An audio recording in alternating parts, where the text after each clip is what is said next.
बदलापूर येथील स्त्री बीज तस्करी प्रकरणी बारामतीतील एका IVF सेंटरला पोलिसांनी नोटीस बजावली आहे। हेच ते IVF सेंटर बारामतीतल्या या इंदापूर रस्त्यावरती आहे। Shri Chaitanya taste tube baby सेंटरचे जे डॉक्टर आहेत, डॉक्टर आशिष झळक यांना बदलापूर पोलिसांनी नोटीस बजावली आणि त्यांना जे आहे ते ज्यावेळेस आम्ही चौकशीला बोलावू त्यावेळेस हजर राहा असं जे आहे ते सांगण्यात आलेलं आहे।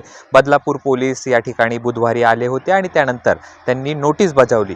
ज्यावेळेस आम्ही डॉक्टरांशी संवाद साधला त्यावेळेस डॉक्टरांनी कॅमेऱ्यासमोर बोलण्यास नकार दिला असला तरी या ठिकाणी कोणताही अनियमितता झाली नाही। बदलापूर पोलीस या ठिकाणी आले होते आणि त्यांनी आमचे 2022 सालापासूनचे जे कागदपत्र आहेत ते घेऊन गेलेले आहेत आणि ज्यावेळेस वेळ पडेल त्यावेळेस चौकशीला या असं जे आहे ते सांगण्यात आलेलं असल्याचं डॉक्टरांच्या वतीनं सांगण्यात आलेलं आहे। मात्र आमच्या हॉस्पिटलमध्ये कुठलीही अनियमितता नाही, कुठल्याही प्रकारचा गैरप्रकार आम्ही या ठिकाणी केला नसल्याचं डॉक्टर आशिष झळक यांचं म्हणणं आहे। त्याच्यामुळे ज्यावेळेस डॉक्टर आम्हाला बोलवतील, पोलीस ज्यावेळेस बोलवतील त्यावेळेस आम्ही चौकशीसाठी जाऊ असं डॉक्टर झळक यांनी सांगितलेलं आहे। मात्र पोलीस या ठिकाणी आले होते, त्यांनी नोटीस बजावली, या ठिकाणी जी काही महत्त्वाची कागदपत्र आहेत ती घेऊन गेले असल्याची विश्वसनीय पोलीस सूत्रांची माहिती आहे।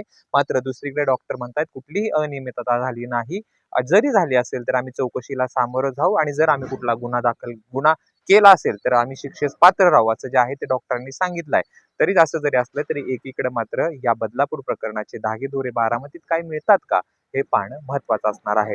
कॅमेरा पर्सन श्रेयस सह जयदीप भगत, ABP माझा, बारामती। ABP माझा, उघडा डोळे बघा नीट।